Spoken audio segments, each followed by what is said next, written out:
क्योंकि अमीरों के पास कोई वजह नहीं होती है कि हम आगे बढ़े, लेकिन गरीबों के पास सबसे बड़ी वजह है कि वो गरीब है और उनको उनसे निकलने का प्रयत्न करने चाहिए। अभी सपना बस यही था पढ़ाई का, जो हम करा कर यहाँ तक पहुँचे, आगे भी हम पढ़ाते रहेंगे।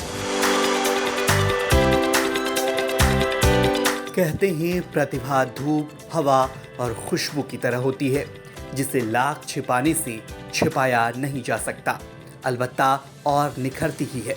शायद यही वजह है ई रिक्शा चालक की बेटी पायल कुमारी की प्रतिभा आर्थिक तंगी के बावजूद भी दबी नहीं, बल्कि और निखरी ही।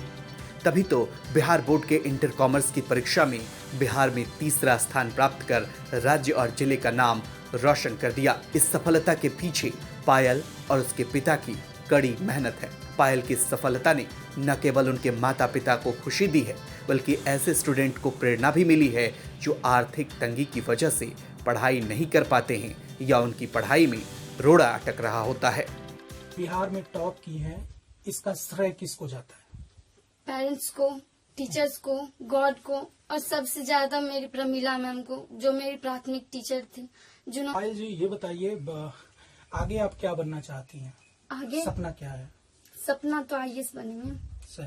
कोई बाधा नहीं है, यदि हम चाहे तो फिर इस परिस्थिति से निकल सकते हैं। हमें इससे कभी रुकना नहीं चाहिए, क्योंकि ये हमें इसको एक अवसर के रूप में देखना चाहिए।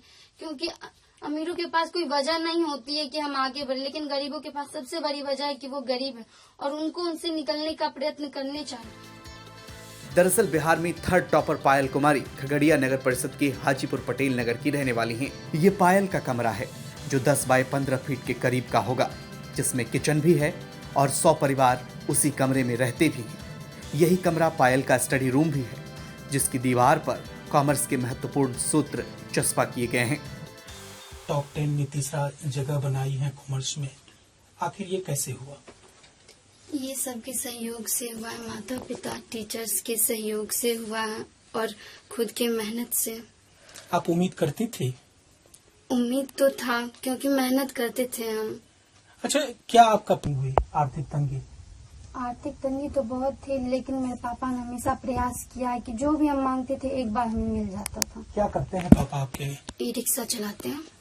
कितनी परेशानी होती थी आपको पढ़ाने में? स्कूल फी भरना, कोचिंग फी भरना, बुक खरीदना, कैसे ये मैनेज हो पा रहा था? परेशानी तो बहुत होती थी। क्या परेशानी? कभी समय पे पैसा नहीं मिल पाता था, तो फिर उसके बाद उनको किसी और से मांग के हमको देना पड़ता था। अच्छा, हाँ, और बताइए। मैनेज वो कभी भी ये नहीं देखते थे कि दिन हो रहा है या रात। जब भी उनको मौका मिलता था वो कोशिश करते ज्यादा से ज्यादा अर्न कर सके, ताकि हमको जो है ना ज्यादा से ज्यादा फैसिलिटी प्रदान कर सके। कोचिंग की फी हो जाती थी, अचानक स्कूल में कोई फॉर्म भरना होता था तो फिर मेरे पापा कहीं और से मांग के फिर हमको देते थे। फिर उसके बाद वो जो ना दिन रात मेहनत करके फिर उनको पूरा करते थे। पिताजी ई रिक्शा चलाकर परिवार का भरण पोषण करते हैं। पायल के पिता कहते हैं अपनी बेटी के लगन और पढ़ाई के प्रति समर्पण को देखकर इसे पढ़ाने का फैसला किया। इसके लिए उन्हें आर्थिक रूप से परेशानी तो हुई, लेकिन पढ़ाई में कमी नहीं होने दी। आर्थिक तंगी के बाद भी कोचिंग फी, बुक खरीदने में कभी कोई कमी नहीं आने दिया। इसके लिए पिता ने कड़ी मेहनत की। उनकी मैट्रिक का जब रिजल्ट हुआ था तो 92% मार्क्स था इसका। उसके बाद हम सोच लिए कि अब इसके पढ़ाई पर ध्यान देना है और हमारा जो पेरेंट्स के रूप में पूरा होता है कि ध्यान देना, बस वही हमने अपने तरफ से पूरा सपोर्ट किया है और उसका नतीजा और उसके मेहनत का फल है, जो कि आज बिहार में टॉप 3 पर आई है इंटरमीडिएट में। अभी सपना बस यही था पढ़ाई का, जो हम करा कर यहाँ तक पहुँचे, आगे भी हम पढ़ाते रहेंगे। तस्वीरें भावुक करती हैं। परिवार गरीबी की हालत में जरूर है, लेकिन पायल और उसके पापा की मुस्कान और कठिन संघर्ष के आगे गरीबी ने घुटने टेक दिए। पायल ने खगड़िया में ही रहकर पढ़ाई की और इंटर कॉमर्स में 472 अंक लाकर बिहार में तीसरा स्थान प्राप्त किया है। मैट्रिक में भी पायल बालिका वर्ग में जिला टॉपर रह चुकी हैं। बिहार तक ऐसी प्रतिभा को सलाम करता है।